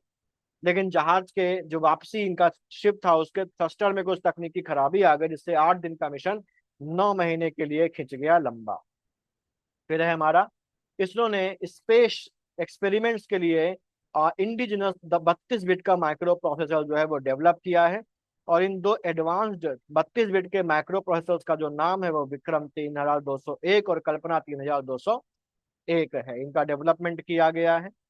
इन एडवांस्ड प्रोसेसरों को स्पेसिफिकली स्पेस अनुप्रयोगों के लिए, एक्सपेरिमेंट्स के लिए, एप्लीकेशंस के लिए तैयार किया गया है, जो हाई रिलायबिलिटी वाली स्पेस टेक्नोलॉजी में भारत की जो सेल्फ डिपेंडेंस है उसको जो है वो रिप्रेजेंट करते हैं। ठीक।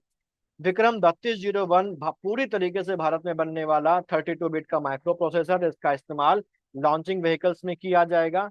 विकास किसने किया? इसरो के विक्रम साराभाई अंतरिक्ष केंद्र द्वारा चंडीगढ़ की सेमीकंडक्टर जो लेबोरेटरी है उसके सहयोग से किया गया है। और कल्पना 3201 भी स्पेस जो एप्लीकेशन है उनके लिए एक प्रोसेसर है। और ये भी 32 बिट का spark V8 RISC micro processor है। बाकी टेक्नोलॉजीज में हमको नहीं जाना, टेक्निक्स में नहीं जाना है, इतना हमको केवल ध्यान रख लेना है। फिर है, वैज्ञानिकों ने आकाश गंगा के, यानी कि हमारी जो जो जो एक मिल्की वे है, इसके चारों ओर आइंस्टीन रिंग की खोज की। आकाश गंगा का नाम हमारा मिल्की वे है। ठीक है, जो गैलेक्सी है हमारी, और उसके चारों ओर एक आइंस्टाइन रिंग की खोज करेगी। आइंस्टाइन रिंग बेसिकली होता क्या है? तो जैसे इसके नाम से ही, इसका नाम अल्बर्ट आइंस्टाइन के नाम पर पड़ा हुआ है। ये आइंस्टाइन रिंग बेसिकली एक गोल आकार का, एक लाइट का, प्रकाश का छल्ला जैसे होता है। गोल आकार का प्रकाश का छल्ला जैसा होता है, जो तब बनता है जब बहुत दूर की किसी गैलेक्सी से, बहुत दूर के किसी तारे से कोई लाइट आ रही होती है और बहुत भारी वस्तु से, भारी चीज के पास से होकर गुजरती है। ऐसी भारी चीज हमारा कोई गैलेक्सी हो सकती है बहुत बड़ी, इसका ग्रेविटेशनल पुल बहुत ज्यादा हो, या कोई ब्लैक होल हो सकता है जिसका ग्रेविटेशनल पुल बहुत ज्यादा होता है। तो उसके पास से गुजरने पर ये जो लाइट आ रही है, लाइट तो वैसे सीधी रेखा में चलती है, लेकिन इतना ज्यादा ग्रेविटेशनल पुल होने की वजह से ये मुड़ जाएगी, इसमें बेंड आ जाएगा, ये बेंट हो जाएगी। और इसके इस बेंट होने की वजह से एक गोलाकार संरचना हमको पृथ्वी से बनती हुई दिखाई पड़ेगी, एक छल्ला जैसा बनता हुआ रोशनी का दिखाई पड़ेगा। और इसी रोशनी के छल्ले को, इसी रोशनी के गोले को बोला जाता है आइंस्टाइन रिंग। और ये जो घटना है जिसमें प्रकाश मुड़ गया उसको बोलते हैं ग्रेविटेशनल लेंसिंग। क्या बोलते हैं?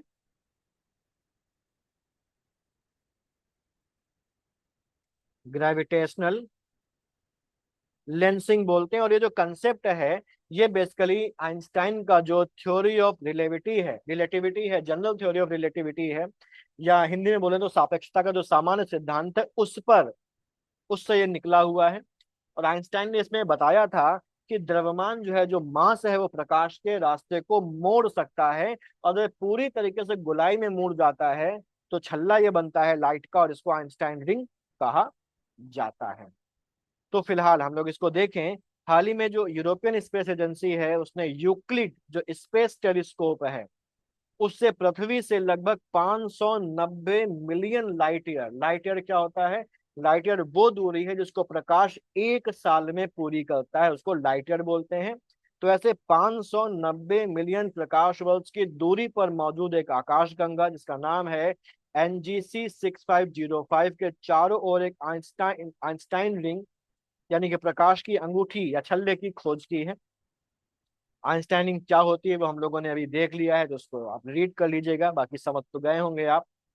ये खोज जो है वो आइंस्टाइन की जनरल थ्योरी ऑफ रिलेटिविटी को स्टैब्लिश करती है, और साथ ही साथ जो डार्क मैटर है ब्रह्मांड में उसकी उपस्थिति को और कॉस्मिक एक्सपेंशन को समझने में भी हमारी सहायता करती है।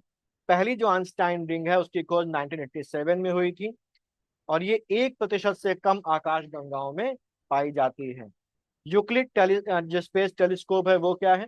यूक्लिड स्पेस टेलीस्कोप को 2023 में यूरोपियन स्पेस एजेंसी ने स्पेस एक्स के फॉल्कन 9 रॉकेट से लॉन्च करके पृथ्वी से 1.5 मिलियन किलोमीटर दूर लैग्रेंजियन पॉइंट 2 पर स्थापित किया था।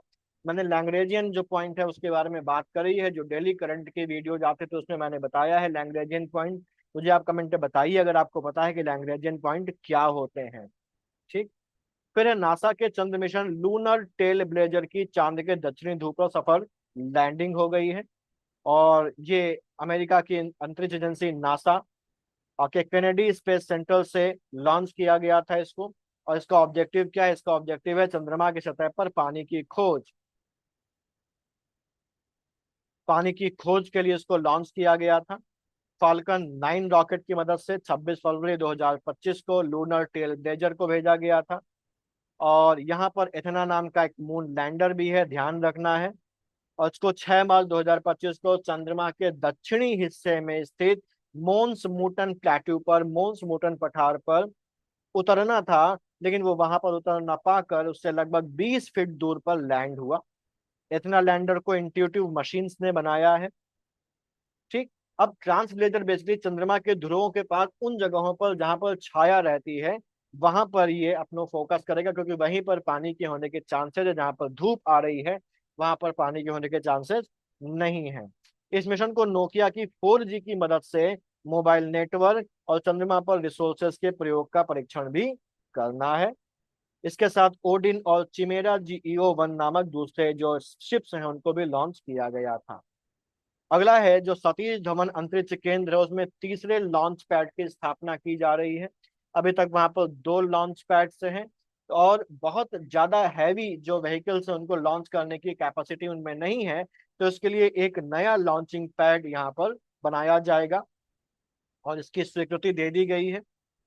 श्रीहरिकोटा स्थित सतीश धवन अंतरिक्ष केंद्र में तीसरे लॉन्चिंग पैड की स्थापना का निर्णय लिया गया है। 3,984.86 करोड़ की लागत से 4 साल में इसकी स्थापना की जाएगी। अभी अगर हम लोग देखें तो भारत में 2 लॉन्च पैड्स हैं। पहला लॉन्च पैड जो है वो 30 साल पहले बनाया गया था, और ये PSLV और SSLV को लॉन्च करने में भूमिका निभाता है। दूसरा लॉन्च पैड जो है वो GSLV और LV-M3 यानी कि लॉन्च व्हीकल मार्क 3 के लिए करता है, और PSLV के लिए स्टैंड बाय के रूप में काम करता है। जो तीसरा लॉन्च पैड है वो नेक्स्ट जनरेशन लॉन्च व्हीकल्स के इस्तेमाल के लिए किया जाएगा, और ये भारी पेलोड और भारी रॉकेट्स को लॉन्च करने के ऑब्जेक्टिव से बनाया जा रहा है। ठीक है। डॉक्टर वी नारायणन जो कि इसरो के चेयरमैन है, उन्होंने ये कहा है कि तीसरा लॉन्च पैड तैयार होने पर NGL यानी कि नेक्स्ट जनरेशन लॉन्च व्हीकल्स को इससे लॉन्च किया जा सकेगा, और कुछ अपग्रेडेशन के साथ इस लॉन्च पैड से 2040 तक किसी भारतीय को चंद्रमा पर उतारने के लिए रॉकेट भेजा जा सकेगा। और हम लोगों ने भी कुछ देर पहले भी देखा था कि 2035 तक भारतीय अंतरिक्ष जो स्टेशन है BAS है उसकी स्थापना भी भारत के एक एक्सटेंडेड स्पेस प्रोग्राम में शामिल है। नेक्स्ट हमारा फायरफ्लाई के ब्लू घोस्ट मिशन की चंद्रमा पर सफल लैंडिंग हुई है। जो फायरफ्लाई है ये अमेरिका की एक कंपनी है जिसने ब्लू घोस्ट मिशन 1 को चांद पर लैंड कराया है। ये एक प्राइवेट स्पेस एजेंसी है और ये जो प्राइवेट स्पेस एजेंसी है आ, इसके द्वारा ये जो ब्लू घोस्ट मिशन चांद पर सफलतापूर्वक लैंड किया है, ये किसी प्राइवेट सेक्टर का दूसरा मिशन है जो चांद पर सीधे उतरा है और सफलतापूर्वक लैंड हुआ है। ये इसकी इंपॉर्टेंस है। तो अमेरिकी कंपनी फायरफ्लाई एरोस्पेस ने अपने ब्लू घोस्ट 1 मिशन जो 1 है उसको चांद पर सफलतापूर्वक लैंड किया। 2 मार्च 2025 को ये चांद पर सीधा उतरने वाला और प्राइवेट एरी सेक्टर का दूसरा मिशन बन गया है। इसके पहले 2024 में निजी क्षेत्र की एक कंपनी का एक लैंडर ऑलरेडी उतर चुका है जिसका नाम था ओडिसियस लैंडर। और ये कंपनी कौन थी? इंट्यूटिव मशीन ये कंपनी थी। ये जो मिशन है इसका सब नाम जो है, सब नेम जो है वो क्या है? Ghost Riders in the sky इसका उपनाम है। ठीक। स्पेस एंड फॉल्कन 9 रॉकेट से लॉन्च किया गया था, इससे हमको मतलब नहीं है। अगली पॉइंट यहाँ पर है कि ये चंद्रमा के उत्तर पूर्वी भाग में स्थित ज्वालामुखी संरचना मॉन्स लैट्रेल के पास उतरा। ब्लू घोस्ट के लैंडर का नाम गोल्डन है, ये ध्यान रखना है। और इस ज्वालामुखी संरचना का नाम भी ध्यान रखना है, तब पूछ ले कि कहाँ पर है। ठीक। चंद्रमा पर उतरने से पहले इसने 45 दिन का जो पारगमन वगैरह पूरा किया, उससे हमको मतलब नहीं है। आगे चलते हैं, इसमें और क्या चीज है। इसमें 10 वैज्ञानिक उपकरण है जिसमें से एक चंद्रमा की जो सॉइल है उसके एनालिसिस करने वाला एक लूनर सॉइल एनालाइजर है। एक रेडिएशन को सहन करने वाला कंप्यूटर है कि रेडिएशन का प्रभाव उसके ऊपर पड़े बिना भी वो काम कर सके, ऐसा कंप्यूटर है। और साथ ही साथ एक ग्लोबल सैटेलाइट नेविगेशन को चेक करने वाला, उसकी परीक्षण करने के लिए भी एक प्रयोग इसमें किया जाएगा। 14 दिन का इसका कार्यकाल है और इसका नाम जुगनुओं की एक अमेरिकी प्रजाति के नाम पर रखा गया है। बस इतना पहला पॉइंट, और जिसमें इंपॉर्टेंट लिखा है वही हमारा ज्यादा इंपॉर्टेंट है, बाकी ज्यादा चीजें हमारे यहाँ पर जरूरी नहीं है। फिर है हमारे पास इसरो ने दुनिया का सबसे बड़ा 10 टन का प्रणोदक मिक्सर, प्रणोदक मतलब होता है प्रोपल्शन मिक्सर, का अनावरण किया। प्रोपल्शन मिक्सर का मतलब होगा जहां पर प्रोपेलेंट जो होंगे वो मिलाए जाएंगे। प्रोपेलेंट बेसिकली क्या होंगे? फ्यूल्स होते हैं जो रॉकेट्स में इस्तेमाल किए जाते हैं। इंडियन स्पेस रिसर्च ऑर्गेनाइजेशन यानी कि इसरो ने एक बड़ी टेक्नोलॉजिकल अचीवमेंट हासिल करते हुए जो सॉलिड रॉकेट मोटर्स होती हैं, ठोस रॉकेट मोटर्स होती हैं, उनके दुनिया का सबसे बड़ा 10 टन का प्रोपेलेंट मिक्सर जो है उसका अनावरण यहाँ पर किया है, उसको दुनिया के सामने पेश किया है।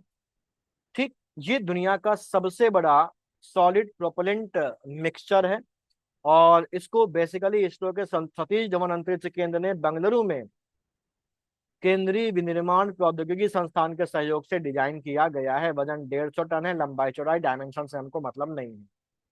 ठीक। बस इतना।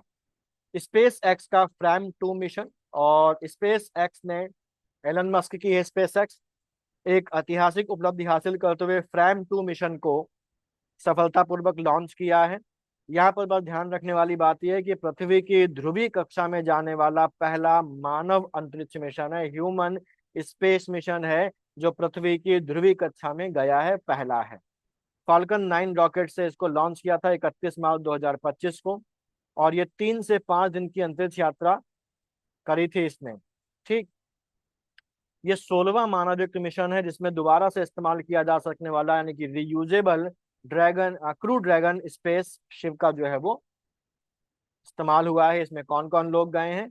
इसका कमांडर चुनवांग है, इनके अलावा जैनी केमिकलसन, रबिया रोग और एरिक फिलिप्स जो हैं वो यहाँ पर शामिल हैं। फिर डिफेंस में आ जाते हैं। VLSR Sam. ठीक। VLSR सैम का मतलब है, वी का मतलब है वर्टिकल, एल का मतलब है लॉन्च्ड, SR का मतलब होता है शॉर्ट रेंज, और सैम होता है सरफेस टू एयर मिसाइल, यानी कि vertically launched short range surface to air missile का सफल परीक्षण किया गया है। DRDO के द्वारा किया गया यह सफल परीक्षण। सफल परीक्षण कहाँ पर किया गया? उड़ीसा के चांदीपुर स्थित जो इंटीग्रेटेड टेस्टिंग रेंज है वहां पर स्वदेशी रूप से विकसित vertical launch short range surface to air missile का सफल परीक्षण किया गया है।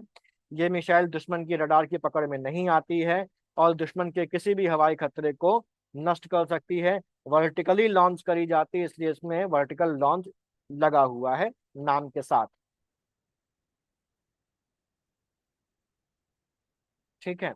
मारक क्षमता जो है इस मिसाइल की 30 किलोमीटर तक है, शॉर्ट रेंज है। 12 किलोमीटर की ऊंचाई तक जा सकती है। वजन 154 किलोग्राम है इसका। और इसको नौसेना के जंगी जहाज में वर्टिकल लॉन्च सिस्टम में लगाया जाता है। निर्माण किया है डीआरडीओ और भारत डायनेमिक्स लिमिटेड के द्वारा। फिर है इंडिजिनस वारशिप सूरत और नीलगिरी और पनडुब्बी वार्कशीप जो है उनको नौसेना में शामिल किया गया है। प्रधानमंत्री नरेंद्र मोदी ने 15 जनवरी 2025 को मुंबई के नौसेना डॉकयार्ड में युद्धपोत सूरत और नीलगिरी के साथ पनडुब्बी वार्कशीर को नौसेना में कमीशन्ड किया है। ठीक। इसको बेसिकली मुंबई के मजगांव डॉक शिप बिल्डर द्वारा बनाया गया है।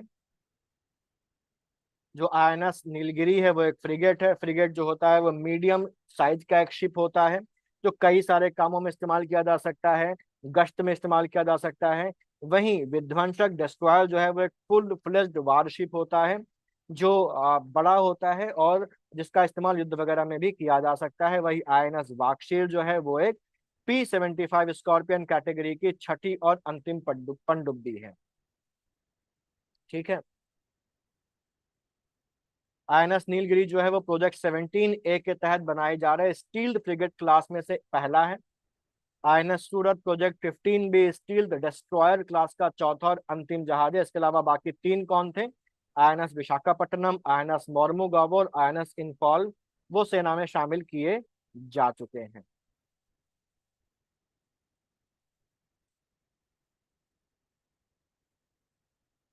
ठीक है। अब यहाँ पर ये जो पनडुब्बी है आईएनएस वार्कशीर, हम लोगों ने देखा कि स्कॉर्पियन क्लास की पनडुब्बी है, सॉरी कलावारी क्लास की पनडुब्बी है। और इस कलावरी क्लास की जो दूसरी पनडुब्बियां हैं पांच, ये छठी है, पांच और पनडुब्बियां कौन कौन सी थी? INS Kalvari, INS Khanderi, INS Karanj, INS Vela और आईएनएस वागीर को पहले ही नौसेना में शामिल किया जा चुका है। इनका निर्माण जो है वो फ्रांस के नेवल ग्रुप्स के सहयोग से मजगांव डॉक द्वारा किया गया है। फिर है पहला स्वदेशी NASM-SR मिसाइल का सफल परीक्षण किया गया है। NASM का मतलब है, N मतलब नेवल, AS का मतलब है एंटी शिप, M का मतलब है मिसाइल और SR का मतलब है शॉर्ट रेंज। ठीक है। तो ये उड़ीसा के तट से चांदीपुर में हमारी मिसाइल टेस्टिंग साइट है, वहीं से सारी होती हैं। पहली indigenous naval antiship missile SR का सफल परीक्षण किया गया है। इसको भारतीय नौसेना ने सी किंग हेलीकॉप्टर से दागा था और ये सटीक साबित हुई। इसका परीक्षण जो किया है वो डीआरडीओ और भारतीय नौसेना के संयुक्त प्रयास से चांदीपुर के इंटीग्रेट टेस्टिंग रेंज में किया गया है। खास बात यह है कि ये मिसाइल उड़ान के दौरान रीटारगेटिंग की क्षमता रखती है, मतलब इसकी दिशा को बदला जा सकता है। और पायलट को जो कहीं पर बैठ के इसको कंट्रोल कर रहा होगा उसको लाइव इमेजें भेजती है। समुद्र की सतह के बहुत नीचे उड़ान भरती है और बहुत नीचे उड़ान भरने की वजह से रडार की पकड़ में नहीं आ पाती है। इंफ्रारेड सीकर टेक्निक इसमें है और रियल टाइम कम्युनिकेशन पायलट और मिसाइल के बीच में होता है। फिर है हमारे पास पोत उत्कर्ष। इसको बेसिकली निजी क्षेत्र की कंपनी लार्सन एंड टूब्रो के द्वारा बनाया जा रहा है। भारतीय नौसेना के लिए निर्माणाधीन मल्टीपर्पज जो वेसल है उत्कर्ष, उसका जलावतरण 13 जनवरी 2026 को कटुपल्ली चेन्नई में किया गया। अभी निर्माणाधीन है, आगे चलकर इसको समुद्री परीक्षण जब पूरे हो जाएंगे तो उसको फिर नौसेना में शामिल कर लिया जाएगा। फिर है युद्धपोत तपस्या को जलावतरण किया गया, पानी में उतारा गया। और ये जो है ये तलवार श्रेणी का एक फ्रिगेट है, इसको लॉन्च किया गया है। तपस्या का नाम महाभारत के महान योद्धा भीम की गदा से प्रेरित है, उनकी गदा का नाम तपस्या था। और इसके पहले युद्धपोत त्रिपुट का 23 जुलाई 2024 को जलावतरण किया गया था। ये युद्धपोत सतह है पानी के नीचे और हवाई हमलों से निपटने के डिजाइन किए गए हैं। तपस्या और त्रिपुट दोनों की लंबाई 125 मीटर के आसपास है, बस इतना। अगला है भारतीय सेना में रोबोटिक डॉग्स को शामिल किया गया। इनका जिनको म्यूल्स कहा जा रहा है। म्यूल जो है अब वो खच्चर को बेसिकली बोला जाता है, लेकिन यहाँ पर म्यूल मतलब हो गया MULE, multi utility legged equipment है ये। और इनको नाम दिया गया है संजय। तो ये रोबोटिक डॉग्स हैं जिनको संजय नाम दिया गया है, और ये मल्टी यूटिलिटी लेग्ड इक्विपमेंट हैं। इनमें ये छोटे हथियार लगे हैं जो दुश्मनों की उपस्थिति भांपकर तुरंत हमला करने में सक्षम है। ये उन जगहों पर जा सकते हैं जहां पर नॉर्मल जो सैनिक हैं वो नहीं जा पाएंगे। 12 किलोग्राम का सामान उठा सकते हैं। 360 डिग्री कैमरे हैं, रडार लगी हुई, रडार का यूज है इनमें, और दुश्मन का पता लगाकर पल भर में मार गिराने में ये सक्षम है। खराब मौसम, दुर्गम इलाकों में जवानों के साथ मिलकर सामान की ढुलाई वगैरह ये कर सकते हैं। चीन, अमेरिका, यूक्रेन, इसराइल द्वारा इस तरह के रोबोटिक डॉग्स के परीक्षण किए जा रहे हैं, और यूक्रेन और इसराइल ने अभी इनका युद्धों में प्रयोग भी किया है। 15 जनवरी 2025 को सेना दिवस में पुणे में हुई परेड में पहली बार इनका प्रदर्शन किया गया था। फिर 26 जनवरी 2025 को कोलकाता में भी इनके कर्तव्यों का प्रदर्शन जो है वो किया गया। फिर एंटी टैंक मिसाइल मिसाइल नाग MK2, उसका भी सफल परीक्षण किया गया। हम जानते हैं नाग जो है वो इंडिजिनसली डेवलप्ड एक एंटी टैंक मिसाइल है। फायर एंड फॉरगेट टेक्निक पर ये आधारित है, दागो और भूल जाओ। तो DRDO ने स्वदेशी तीसरी पीढ़ी की anti tank fire and forget guided missile Nag MK2 का सफल परीक्षण जनवरी 2025 में राजस्थान के पोखरण में किया है। ठीक, बस इतना इसमें ध्यान रखना है। INS तुशिल शामिल हो गया है भारतीय सेना में, नौसेना में।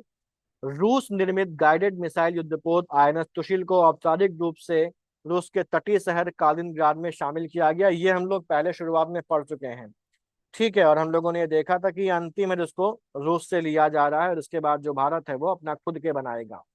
इसको हम लोग देख चुके हैं।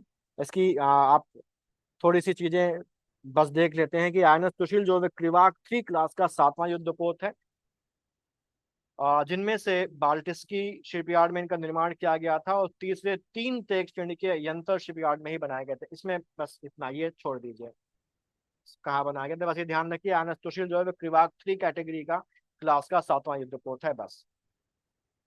ठीक है, अगला जो युद्धपोत आएगा इसमें वो तमाल होगा, और बस इतना इसमें। फिर भारतीय नौसेना ने बाल्ज LSAM-2 का शुभारंभ जो है वो किया है। तो भारतीय नौसेना ने 14 फरवरी 2025 को अपने 8वें मिसाइल कम एम्यूनिशन यानी कि MCA बाल्ज LSAM-11 का शुभारंभ यहाँ पर किया है। अब ये मिसाइल कम एम्यूनिशन बाल्ज बेसिकली क्या होता है? बाल्ज को हम बोल सकते हैं बेड़ा एक बोलते हैं, जो एक खास प्रकार का एक जलयान या शिप टाइप का होता है, जिसका इस्तेमाल बेसिकली जो नेवी के जो युद्धपोत होते हैं, वारशिप होती हैं, जो सबमरीन्स होती हैं, पनडुब्बियां होती हैं, उन तक मिसाइल्स और जो एम्यूनिशन है, गोला बारूद, उसको पहुंचाने के लिए किया जाता है।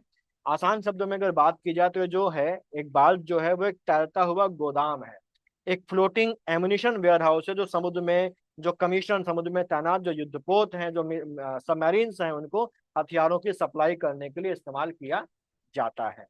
ठीक, ये जो है इसकी तैनाती से नौसेना की लॉजिस्टिक सपोर्ट और ऑपरेशनल क्षमता को अधिक मजबूती मिलेगी। क्यों? क्योंकि यही तो है जो सप्लाई करेगा जो एम्यूनिशन वगैरह, तो लॉजिस्टिक को मजबूती मिली ही मिली। ठीक है, इन बाजों का मुख्य कार्य गोला बारूद और अन्य महत्वपूर्ण आपूर्ति को भारतीय नौसेना के जहाजों और बाहरी बंदरगाहों तक पहुंचाना है। 7 दूसरे जो MCA बाज हैं पहले ही तैनात किए जा चुके हैं। ठीक, इन बार्जों को एक भारतीय शिप डिजाइनिंग फर्म और भारतीय रजिस्टर ऑफ शिपिंग के सहयोग से विकसित किया गया है, और naval science and technological laboratory Visakhapatnam में मॉडल परीक्षण भी किया गया है। परीक्षण कहा गया ये इंपॉर्टेंट नहीं है, बल्कि ये इंपॉर्टेंट है कि naval science and technological laboratory Visakhapatnam में है। इसको भी ध्यान रखिएगा, ये भी अक्सर पूछता है कौन सा इंस्टीट्यूट या कौन सा जो सेंटर है वो कहाँ पर है, तो उसको ध्यान रखिएगा। फिर हमारे पास ये बुक्स आ जाती है, इन बुक्स को हम लोग अलग से करेंगे आगे चलकर। फिलहाल इसको यहाँ तक रखते हैं, और हमारी समसामयिकी खत्म हो गई है। ये जो समसामयिकी है इसको खत्म करने के बाद अब हम शुरू करेंगे यूपी के जो समसामयिकी है उसको। यूपी का जो बजट है वो हम लोग ऑलरेडी कवर कर चुके हैं, तो आप उसको देखिएगा, उसमें इससे बेहतर चीजों को डिस्कस किया गया है, और हम लोग इसके आगे से इसको करना शुरू करेंगे अगले वीडियो में। तो उसको इतना रखते हैं, मिलते हैं अगली वीडियो तक। पढ़ते रहिए, आगे बढ़ते रहिए। All the best.